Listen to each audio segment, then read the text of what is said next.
Bom, então, primeiro acho que a gente podia começar a pensar um pouco, né, na formação da família, né? A gente vai conversar sobre as mudanças dos papéis familiares, então pensar que a família ela não nasce do nada, né? Ela para se formar, ela vai transformar em um patrimônio comum aquilo que pertencia a dois, né? Aos dois. Então ela se inicia com a formação de um casal. E aí, então, surge a família nuclear, o sistema conjugal, resultando, então, na criação de um novo grupo, né? Então, toda a família, aí, para iniciar, ela surge primeiramente do encontro de um casal, né? Em algum momento, né? Então, há um sentimento de pertencer, né? Pertencer à família, àquele casal que inicia tudo, que ele vai ser concretizado com várias coisas que são colocadas, né? Que são as negociações dos papéis dentro daquela estrutura, o estatuto dos elementos do casal na relação, então como aquele casal vai se relacionar um com o outro e um com os outros e eles com os outros membros, as tomadas de decisões, né? A quem cabe o quê, o ajustamento sexual, então como vai ser a rotina daquele casal nesse sentido também. A divisão do trabalho, a gestão das finanças familiares. Então, isso tudo vai se configurando, né, num primeiro momento. Mas a família ela pode ser considerada um sistema aberto, né? Então, os membros daquela família eles vão ter interações tanto uns com os outros, como com os sistemas extras familiares. Então, cada membro da família eles se relacionam entre eles e com os sistemas fora, os meios sociais, seja a comunidade da igreja, o clube, a escola, todos os meios em que aquela família está inserida e aqueles membros estão inseridos, né? Isso traz um fluxo, uma dinâmica para essa familiar, né? Então, eles também alimentam dessas relações, né? A família também se molda, se modifica e se ajusta também por meio dessas relações. Os comportamentos e ações dos membros vai sempre influenciar, né, uns aos outros, e isso é o que também irá possibilitar a composição das funções, dos interesses de cada um dentro daquela família, dos papéis específicos de cada um, né? Então, cada um, nas suas relações com a vida, com os meios sociais, vai desenvolvendo habilidades, interesses e acaba isso também favorecendo que ele adote algumas funções dentro daquela família, né? Então, um exemplo prático, sei lá, às vezes, muitas famílias têm alguém aí que é responsável pelas comidas das festas, né? Então, faz um bolo especial. Por quê? Porque algum dia essa pessoa se interessou, mas essa família ninguém cozinhava antes, né? Mas ela fez um curso, se interessou, e ela traz isso para a família, né? Então, essa é a troca, é o fluxo, é como se a família se configura no meio social, né? Com isso, nas famílias são estabelecidas algumas regras de quem participa e como participa, né? Essas regras, pensando no funcionamento ideal, elas são bem nítidas, né? E exigem que os pais, os filhos, os netos assentem um uso diferenciado da autoridade, né? Sendo que estes diferentes níveis de autoridade vão compor a hierarquia familiar. Então, o que é isso? Dentro de uma família, né, quando a gente fala hierarquia familiar, autoridade, parece algo pesado, né? Mas, às vezes, mesmo uma família que seja mais, e espero que muitas sejam democrática, há uma hierarquia, né? Desde o lugar da mesa, né? Às vezes, quem toma a decisão em determinados assuntos, né? Pensando nas crianças, então a quem aquela criança responde, né? Quem é capaz de orientar aquela criança dentro daquela família. Isso é a forma como se configura a hierarquia familiar. Pensando num bom funcionamento, essas relações familiares elas vão ser marcadas pela comunicação, que vão caracterizar a interação familiar e auxiliar na construção das regras daquele grupo, né? Com a comunicação que vão ser estabelecidas as funções, os comportamentos, as crenças, os valores. assim, a comunicação é extremamente importante, né? E ela se dá de várias formas, né? Não só pela fala, né? Ela fica estabelecida nas trocas, nos costumes, nos aprendizados, é de extrema importância, né? E mesmo na família onde há uma queixa de pouca comunicação, a comunicação está marcada também, né? Ela é importante, ela não deixa de ser importante, né? Isso é um pouco como as famílias se configuram, né? Pensando no Brasil, especialmente, acho que cada cultura a gente pode pensar que tem um jeito diferente de olhar para as famílias, de pensar as famílias, né? Aqui, para a nossa conversa hoje, achei importante trazer essa reflexão, pensando que a família, para os brasileiros, ela representa um porto seguro, né? O brasileiro é um povo que tem a família, mesmo que ela não esteja perto, mesmo que ela seja ideal, é referendado a família, né? E nesse sentido, o idoso, mesmo nós, ainda quem não chegou, né, idoso, imagine e coloca a família como o porto seguro, né? Então, os filhos, o cônjuge, eles vão ser uma fonte de seguro emocional, financeiro e prático também, né? No sentido do dia a dia, de colaborar com diversas coisas. Então, isto posto, essa família, de repente, recebe uma notícia de um familiar que tem demência, né? Então, nesse momento, o núcleo familiar vai ter que passar por uma enorme mudança, né? Este arranjo, né, vai ter que acompanhar as perdas daquele familiar nos diferentes níveis, intelectual, afetivo, físico, né?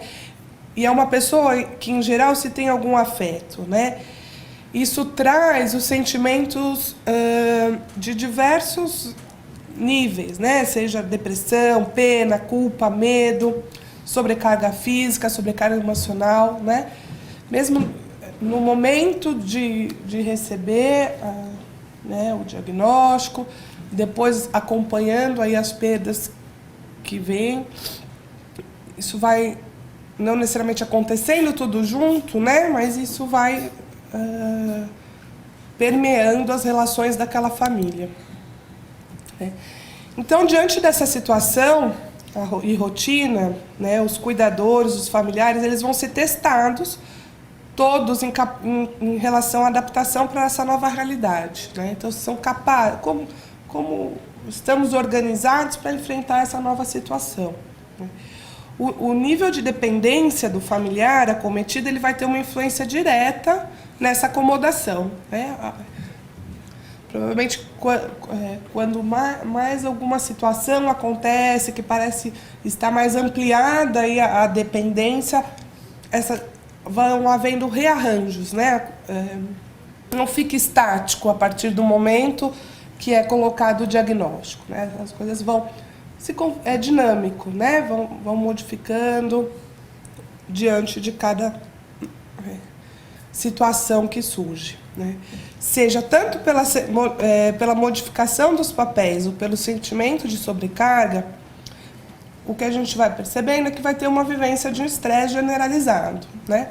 Alguns conseguem mais falar disso, tentar cuidar disso, outros não, mas há uma situação de estresse que é colocada diante dessa situação, diante dessa mudança aí dos papéis. Porque aquele que um dia, muitas vezes, o familiar acometido foi o provedor daquela família, né? Pensando na hierarquia que a gente conversou antes, talvez eles tivessem, muitas vezes, um papel de destaque nessa hierarquia familiar e cuidando dos filhos, e agora é ele que está precisando de cuidados. Então, essa família tem que se reorganizar totalmente, né? Então, às vezes, é uma filha que passa a cuidar do pai, um neto, um irmão, a esposa do marido.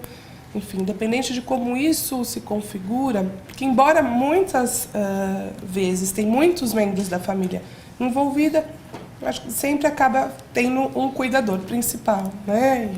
E isso posto vai interferir em todas as outras relações e todos os outros papéis. Todo mundo vai ter que se ajustar a essa nova situação. né? E isso, às vezes, fica muito evidenciado no cotidiano, né? Então, assim, colocar alguns exemplos, talvez vocês se reconheçam em algumas situações. Então, às vezes, a pessoa que adoeceu, ela era responsável pelo gerenciamento das contas, né? Então, ela sabia que dia ia entrar o dinheiro, que conta que vencia qual dia, né? E em algum momento, ela não está mais apta a isso. Quem vai assumir, né? Às vezes, a pessoa que vai ter que assumir nunca tinha ouvido falar antes que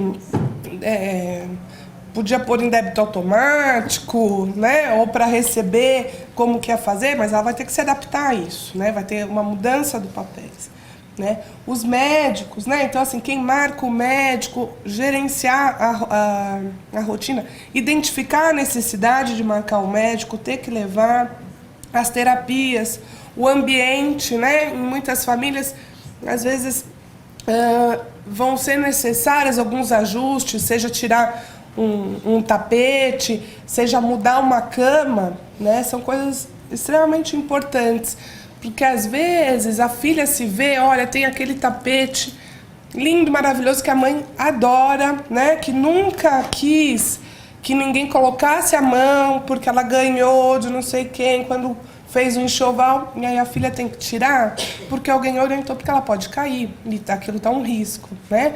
Que parece uma coisa simples, mas é ter que assumir a responsabilidade de algo que antes pertencia a outro, né? De ter uma sensação, às vezes, de invasão, né? É nessas situações que fica muito evidenciada a troca dos papéis, né? A rotina doméstica, que muitas vezes muda, né? Porque aquela pessoa está acumulando a rotina dela com a rotina do outro, as novas demandas por conta da doença, algumas medidas de segurança, né? Então, a pessoa que antes tinha total autonomia ia todo dia na casa do vizinho. Um dia ela se perdeu, não voltou, demorou, todo mundo ficou preocupado. E aí, um filho se vê responsável de falar, pai, você não pode sair, né? Não vai sair. A gente vai, se for junto, tudo, mas vai ter que colocar esta regra, né? É algo necessário, mas isso é sofrido e às vezes, muitas vezes é difícil de ser elaborado, né? Algumas atitudes incoerentes, né? Então não é raro ver, às vezes, o familiar acometido ter uma atitude ou uma fala que nunca se imaginava antes ele ter falado, nossa, não estou reconhecendo, né? É mais um momento que se evidencia essa troca dos papéis. Ter que lidar com os palpites, né? Porque todo mundo tem uma dica infalível para algo não acontecer, não é verdade? Né? Todo mundo conhece o médico que é extremamente especial, um curandeiro, alguém de algum lugar para te dar. E você não está levando, mas você tinha que ir porque você não está fazendo isso direito, né? Então isso acontece. Mais uma situação que você tem que lidar, né? E as mudanças na intimidade, né? Seja da filha com os pais, dos netos, do casal, né? Então, a intimidade do casal passa por profundas mudanças, né? E como lidar com tudo isso, como eu lido com essa nova intimidade, né? Como eu construo isso, né? Então, isso tudo é o que vai evidenciando essas mudanças. Então, a necessidade de tomar as decisões em relação às mudanças da rotina da casa, tudo vai marcar a mudança nos papéis, que eu estava falando até agora. Então, seja perto ou longe geograficamente, tenham conflitos prévios ou não, né? De alguma forma, acho que ninguém é poupado, né, dessa situação.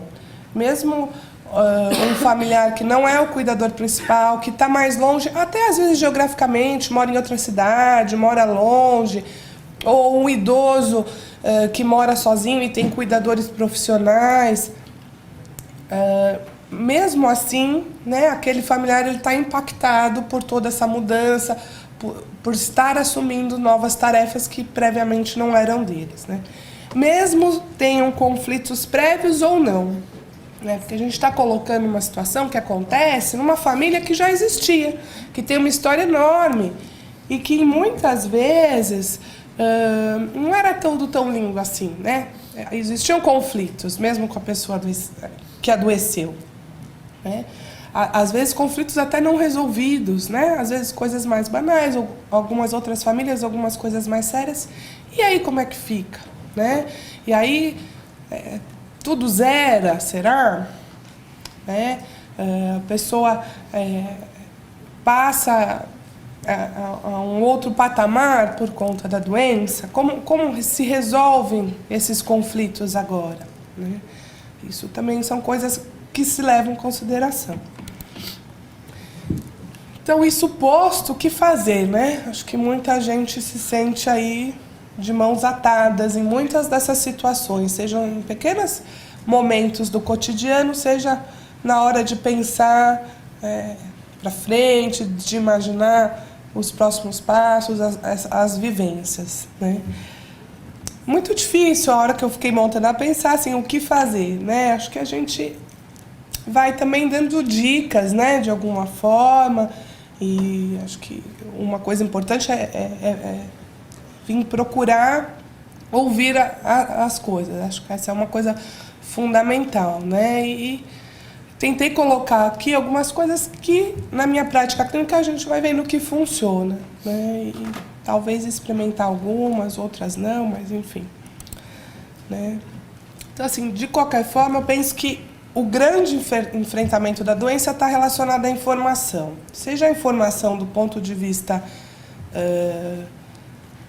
referente especificamente à doença, seja de outros níveis, né? Então, quando aquela pessoa se vê lá responsável por pagar as contas, ela também tem que buscar informação a respeito disso. Então, qual será? Eu nunca fiz isso na minha vida, né?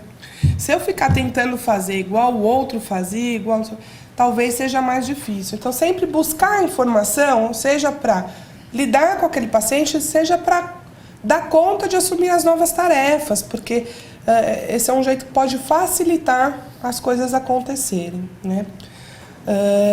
Aprender a dividir as tarefas, né? Isso parece muito difícil, né? Geralmente. Não é raro, né? Algumas pessoas estão exaustas, fazendo tudo, parece um polvo, né? Em volta do familiar. Mas não consegue dividir a tarefa. Às vezes alguém vem e fala, eu posso, semana que vem, levar lá ele no médico, fica tranquila, vai fazer lá o que você precisa resolver. Não, mas eu sou a filha, eu não vou levar o meu pai no médico naquela única consulta das 30, né? Mas não pode, né? Não vão pensar, não, eu preciso estar em todas. Então, assim, são exemplos. É difícil dividir tarefa, né? No dia a dia, até por conta da demanda, vai assumindo coisas, e aí quando alguém se coloca à disposição, é difícil, né? Então, é importante prestar atenção nisso, né?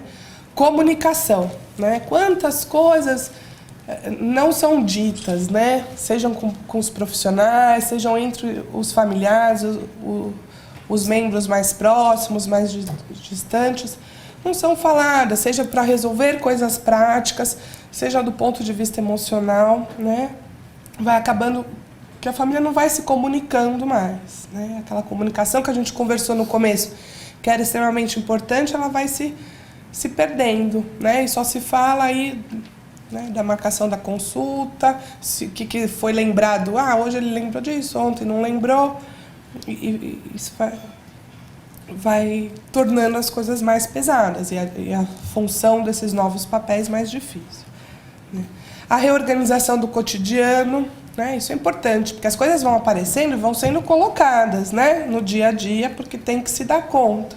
E quando vê, às vezes tá um dia a dia tão pesado, tão desorganizado, né? Então, poder pensar, antes eu sempre fiz caminhada meia hora por dia, todos os dias, né? E, de repente, acabou, essa meia hora não existe mais, né?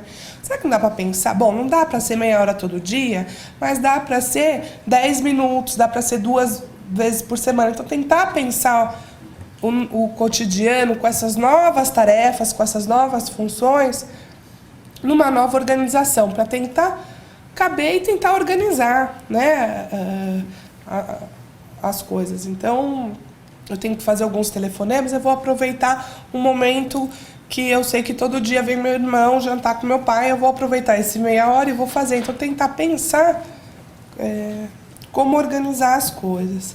E pensar quem pode ajudar, né? Quem pode ajudar, né? Os outros membros da família, às vezes tem alguns membros distantes da família, mas que aparecem, né, nesses momentos, que são lembrados. Às vezes os amigos, é muito comum as pessoas falarem, todo mundo sumiu, né? Será que todo mundo sumiu ou será que a gente que sumiu, né? Que nunca mais ligou, nunca mais apareceu, ficou tomado por todas as demandas. Será que as pessoas não estão esperando a gente sinalizar, né? E marcar, tentar uma proximidade, né? O apoio profissional. Apoio profissional, pensando, seja alguém para ajudar a cuidar da casa, seja alguém para ajudar a cuidar do familiar em alguns momentos, acaba ajudando. E as equipes de saúde, né? Um outro aspecto que acho que é sempre importante falar, e que acho que traz um grande impacto na relação, é ficar atento ao contato com aquele familiar, porque muitas vezes ele fica restrito às tarefas relacionadas à doença, né? Então, pensar no gerenciamento de pequenos momentos de interação diferenciada, podendo abrir espaços para os momentos de prazer e de afeto. Então, um momento que não seja marcado por todas as demandas, né? Por todas as tarefas a serem cumpridas, né? Então, às vezes, até na hora do almoço, tá lá avaliando se ele está comendo direito, se não está, se vai engasgar, se não vai. Daí tem a hora da medicação. Daí tá conversando, mas esqueceu não sei o quê. Mas você não lembra da novela, mas você, né? E fica tudo marcado, parece um checklist o dia inteiro, né? Fazendo isso. Então, é importante tentar parar e tentar criar um momento do que a interação seja diferente. Isso é importantíssimo, tanto para o familiar quanto para quem cuida, né? Considerando, lógico, o interesse e a personalidade prévia da pessoa. Então, procurando encontrar tarefas, atividades que ele seja capaz de executar, seja do ponto de vista físico, mental, mesmo que tenha que ser necessário uma assistência, né? Então, como é que é isso, né? Poder pensar, escolher alguma atividade que considere um tempo disponível, né? Então, não adianta, eu vou pintar uma tela com ele 10 minutos antes de preparar o almoço. Não vai funcionar, né? Vai ser mais um estresse. Então, tem que levar isso em consideração. Os recursos financeiros, né? Então, esse momento está muitos gastos, não tem o que fazer, então tentar pensar algo que caiba no orçamento, interesses e capacidades prévios. Então, uma pessoa que nunca gostou de música clássica, não dá para resolver. Vamos sentar, agora vai ser uma delícia, comprei uma coleção do Beethoven. Não, ela está com uma doença, mas ela tem uma personalidade, ela nunca gostou, ela provavelmente não vai continuar não gostando, né? Então, alguns exemplos, e sempre pensando, isso é importante, no prazer, não no resultado final, né? Então, alguém sempre pintou brilhantemente, agora ela tem uma vontade, eu quero me dispor a fazer isso junto,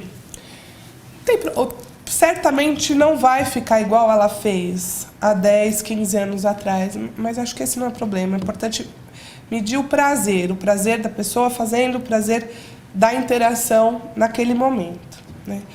Então, ouvir música, ver álbuns de fotografia, né? Às vezes, a álbum de fotografia, não necessariamente ela vai reconhecer todo mundo que está ali, mas dá para conversar da paisagem, daquela árvore que está lá, de como as pessoas usavam as roupas.